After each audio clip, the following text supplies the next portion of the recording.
ওম কর্মভেরি স্নেহের ৫৫ পত্র।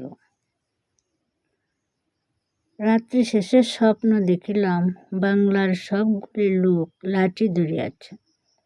আমার বুকের উপর দারুণ আঘাত করিয়া বক্ষ খঞ্জর ভাঙ্গিয়া দেবার চেষ্টা পাইতেছে।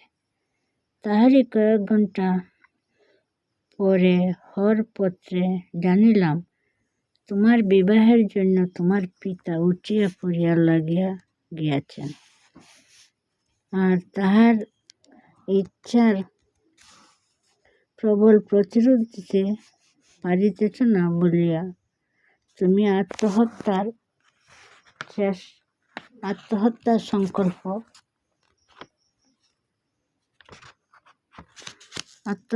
সংকল্প করিয়াছ।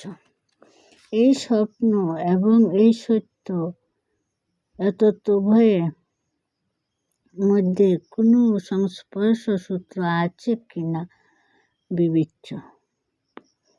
তোমার হৃদয়ের কোন পরতে কতটুকু দুর্বল্য রহিয়াছে তাহা আমার কিছু কিছু জানা আছে। তবু আমি একথা কিছুতে বিশ্বাস করিতে পারি না যে জীবনটাকে তুমি একটা খেলার জিনিস পাইয়াছ। ব্যক্তি মাত্রেরই কোথাও না কোথাও একটা দুর্বলতা আছে। তোমারও আছে, আমারও আছে, শ্রেষ্ঠ মহাপুরুষদেরও ছিল। কিন্তু উহা মানুষের স্বভাবজ নহে, সংস্কারজ। প্রতিবেশ হইতে উহা জন্মে, প্রতিবেশ হইতেই উহা শক্তি ও পুষ্টি সঞ্চয় করে। তাহাকে দূরীভূত করিতে মানুষ মুহূর্তে পারে, শুধু ইচ্ছা থাকিলেই হয়। তোমার দুর্বলতাকে তুমি যে তাড়াইতে চাহ না, ইহার অপেক্ষা বড় রকমের আশ্চর্য ব্যাপার আমার কাছে আর কিছু হইতে পারে না। অথচ মনটাকে একটু সতেজ করিয়া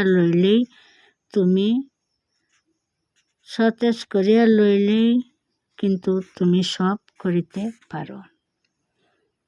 যাহারা সংস্কারের মোহে সত্যকে অগ্রাহ্য করে তাহারা দুর্বল। যাহারা দুর্বলতাকে চিনিয়াও দূর করিতে না চাহে তাহারা আরও দুর্বল। আর যাহারা একটা দুর্বলতাকে ডাকিতে যাইয়া শত দুর্বলতাকে ডাকিয়া আনে তাহারা দুর্বলতম।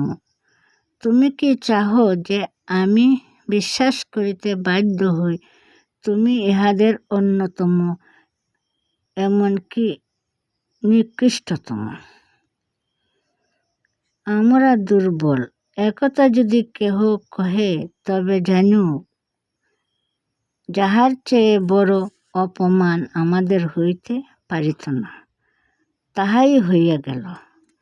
নিজের সবলতা ভয় পাইয়া যদি কেহ তোমার দুর্বলের বা কাপুরুষত্বের ধিক্কার দেবার অবসর পায়, জীবনকে নিরর্থক মনে করিও। কারণ দুর্বলতা আমাদের নিজস্ব নহে। যাহা আমাদের নিজস্ব নহে, অন্তর্প্রকৃতির বিকাশপথে যাহা অভিব্যক্তি নহে, সেই চটুল অপ্রকৃত অসিদ্ধ বস্তুর প্রসক্তিতে লজ্জা পাইতে আমরা প্রস্তুত থাকিব কেন? আমরা দুর্বল নহি, সবলতাই আমাদের স্বভাবসিদ্ধ সম্পত্তি। শক্তির আমরা কাঙ্গাল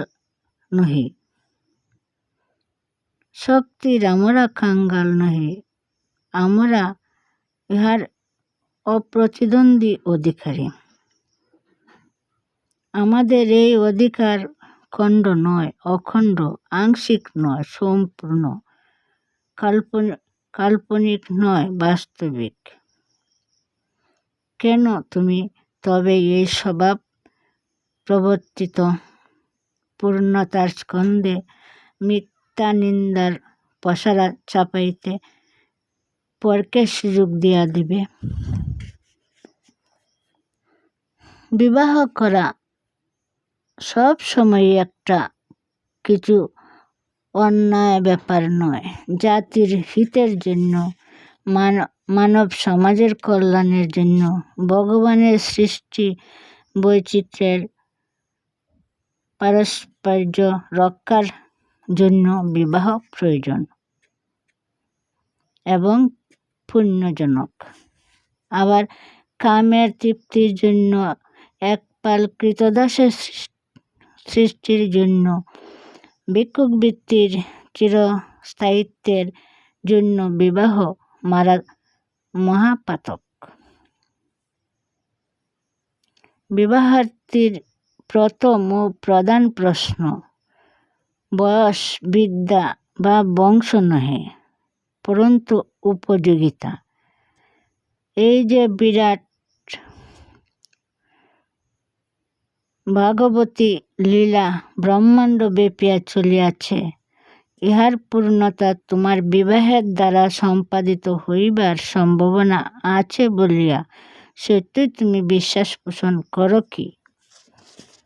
এই যে অনন্ত যুগব্যাপী পূর্ণত্ব-অভিসর্পী ক্রম বিকাশ হইতেছে, তাহার নীরব ইঙ্গিত তোমাকে দাম্পত্য জীবনের পথে ছুটিতে প্রেরণ করিতেছে কি?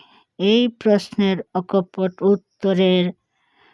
উত্তরের উপরেই তোমার বিবাহ সম্বন্ধীয় যাবতীয় সমস্যার সমাধান নির্ভর করিবে। কিন্তু ভাই, উত্তর দেবে কি? প্রাণটা খুলিয়া একবার বলিবে কি? কোন পথ তোমার কাছে সবচেয়ে বেশি উপযোগী মনে লয়?